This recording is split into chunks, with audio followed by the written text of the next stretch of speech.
వనపర్తి జిల్లా కొత్తకోట మండలం సంకిరెడ్డిపల్లి వద్దకు చేరుకున్న మంత్రి కేటీఆర్ కు మంత్రి నిరంజన్ రెడ్డితో పాటు స్థానిక బీఆర్ఎస్ నాయకులు పూల బొకేలతో స్వాగతం పలికారు.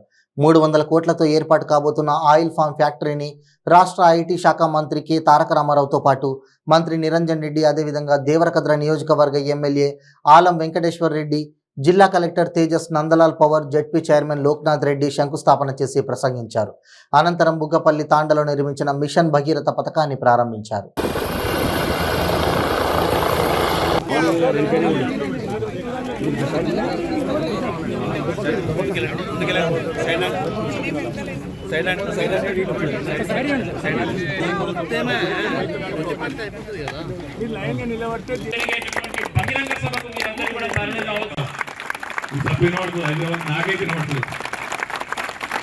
ఇవాళ రాష్ట్రం భారతదేశం అంతా కూడా నివరపై చూసే విధంగా అభివృద్ధిలో కొత్త పుంతలు దొక్కుతా ఉంది. ముఖ్యంగా వ్యవసాయం మీ మంత్రి గారి నాయకత్వంలో అద్భుతాలు సృష్టిస్తా ఉన్నాం. వరి ధాన్యం ఉత్పత్తిలో మరి నెంబర్ 1 అయిన ఇవాళ తెలంగాణ భారతదేశంలో.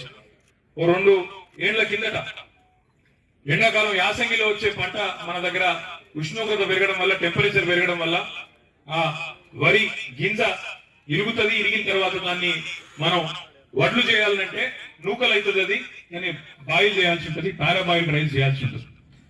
ఆ పారాబాయిల్డ్ రైస్ కొనమంటది కేంద్ర ప్రభుత్వం. మేము కొనము, మాకు ఇప్పటికే చాలా ఉన్నాయి నిల్వలు, మేము కొనము అంటారు వాళ్ళు. అంటే నేను మంత్రి గారు మేమందరం కలిసి ఒక 5-6 మంత్రులు ముఖ్యమంత్రి కేసీఆర్ గారి ఆదేశం మేరకి ఢిల్లీకి పోయినాం.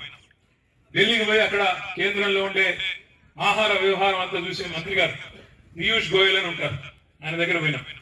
ఆయన దగ్గర పోయి మేము చెప్పినాం, సార్ 2014లో మా తెలంగాణలో మొత్తం సేకరించిన వరి ధాన్యం ఆనాడు కేవలం 68 లక్షల మెట్రిక్ టన్నులు, కానీ ఇప్పుడు 3.5 కోట్ల మెట్రిక్ టన్నులు అయింది. తెలంగాణలో 5 పైగా బ్రహ్మాండంగా ఇవాళ తెలంగాణలో వరి ధాన్యం ఉత్పత్తి పెరిగింది.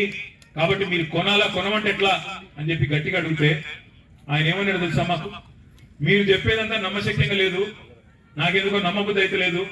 అట్లయితే భారతదేశంలో 75 ఏళ్లలో ఏ రాష్ట్రము చేయని పని మీరు 5-6 ఏళ్లలో చేసిన వాటి ఎట్లా నమ్మాలి? నేను ఎట్లా నమ్మాలి? నాకు ఎట్లా మీరు రుజువేమని ఇస్తారా అన్నాడు. క్యా చమత్కార్ కియా అప్నే, ఆయన అన్నమాట ఎగ్జాక్ట్లీ హిందీలో చెప్పిన మాట ఏంటంటే, క్యా చమత్కార్ కియా అప్నే, ఏం చమత్కారం చేసినారు మీరు, ఏం సృష్టించినారు మీరు, ఎట్లా నమ్మాలి మిమ్మల్ని అని అడిగినట్టు.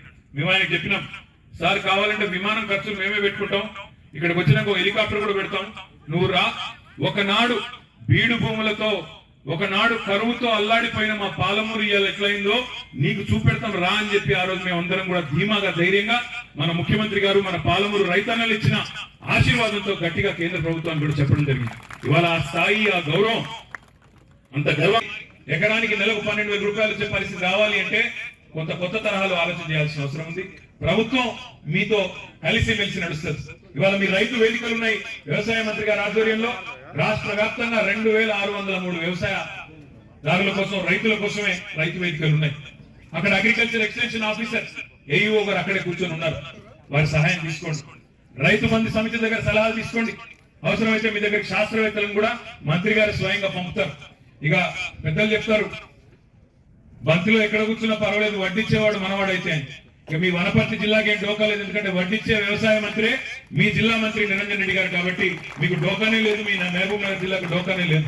కాబట్టి ఎక్కడ మీకు ఎట్లాంటి శాస్త్రవేత్త కావాలన్నా, ఎట్లాంటి సలహాలు కావాలన్నా, సూచనలు కావాలన్నా నిరంజన్ రెడ్డి గారు స్వయంగా ఇక్కడే ఉన్నారు. కాబట్టి మంచి యువకుడు, ఉత్సాహవంతుడైన ఎమ్మెల్యే వెంకటేశ్వర రెడ్డి గారి రూపంలో కూడా మీకు ఉన్నారు. కాబట్టి తప్పకుండా మీకు అన్ని రకాలుగా వారు అండగా నిలబడతారు. ఇదేదో రాజకీయం కోసమో ఎన్నికల కోసమో చెప్తున్న మాట కాదు. ఎందుకంటే మీకు తెలుసు, మాకు తెలుసు, మళ్ళీ గెలిచేది కేసీఆర్ గారే, మళ్ళీ ముఖ్యమంత్రి అయ్యేది కేసీఆర్ గారే. తప్పకుండా మళ్ళీ గెలిచేది నిరంజన్ రెడ్డి గారు, వెంకటేశ్వర రెడ్డి గారు. మీకు తెలుసు, మాకు తెలుసు, వాళ్ళ మీద నిలబెట్టేళ్ళు కూడా తెలుసు. వాళ్ళ మీద నిలబెట్టేటోళ్ళు కూడా ఇలా ఏదేదో మాట్లాడచ్చు మేకపోతు గాంభీర్యంతో, కానీ వాళ్ళకు కూడా ఎరికే. ఎందుకంటే 65 ఏళ్లలో ఎన్నడూ జరగని పని ఇప్పుడు జరిగింది. కాబట్టి మా విశ్వాసం ప్రజలు, కాబట్టి మా విశ్వాసం ప్రజల్లో మేము చేసిన పనులు, మా పనితీరు. కాబట్టి ఆ ధైర్యంతో నేను చెప్తా ఉన్నా. అందుకే ముందు చూపుతో భవిష్యత్తు వైపు చూసి చెప్పేది, ధీమాగా చెప్పేది ఏమంటే, ప్రభుత్వంతో కలిసి నడవండి. ఈ ఆయిల్ పామ్ పంటను అందరం కలిసికట్టుగా ప్రోత్సహిద్దాం. ఇవాళ వనపర్తిలో ఫ్యాక్టరీ భూమి పూజ చేసుకుంటా ఉన్నాం. రేపు సిద్దిపేటలో ఒక ఫ్యాక్టరీకి భూమి పూజ జరుగుతా ఉంది. ఎల్లుండి సరే రేపు ఖమ్మంలో కూడా ఒక ఫ్యాక్టరీకి గోద్రేజ్ వాళ్ళు పెడుతున్నారు, అక్కడ కూడా ఫ్యాక్టరీ భూమి పూజకు నేనే పోతా ఉన్నా చేయవచ్చు. ఇంకొకటి ఫ్యాక్టరీల ద్వారా ఇంకొక లాభం కూడా ఉన్నది. ఇక్కడ 500 కోట్ల రూపాయలతో 500 కోట్ల పెట్టుబడితో ఈ ఫ్యాక్టరీ ఇక్కడ పెడతా ఉన్నారు. దీనివల్ల ప్రత్యక్షంగా మన పిల్లలకు 300 మందికి ఉపాధి అవకాశాలు కూడా రాబోతా ఉన్నాయి. పరోక్షంగా మరొక 1000 మందికి కూడా ఉపాధి అవకాశం ఉండాలి. మన రైతు రాష్ట్రమైనటువంటి తెలంగాణ బాగుండాలి. తెలంగాణను ముందుకు తీసుకుపోతున్నటువంటి కేసీఆర్ గారి ప్రభుత్వం బాగుండాలి. కేసీఆర్ గారు స్వయంగా వ్యక్తిగా బాగుండాలి, గొప్పగా ఉండాలి. వెరసి మనం అందరం బాగుండాలి. మీడియా మిత్రులతో పాటు కలిపి అందరం బాగుండాలి. ఇది నమ్మేవాళ్ళు ఒక 30 సెకండ్ల పాటు ఆగకుండా చప్పట్లు కొట్టాలి. బలోపేతం చేసేటువంటి క్రమంలో నీళ్ళిచ్చి, కరెంట్ ఇచ్చి, పెట్టుబడి ఇచ్చి, బీమా ఇచ్చి, అన్ని రకాల వసతులు చివరికి కొనుగోళ్లు కూడా చేసి వ్యవసాయాన్ని బలపరిచి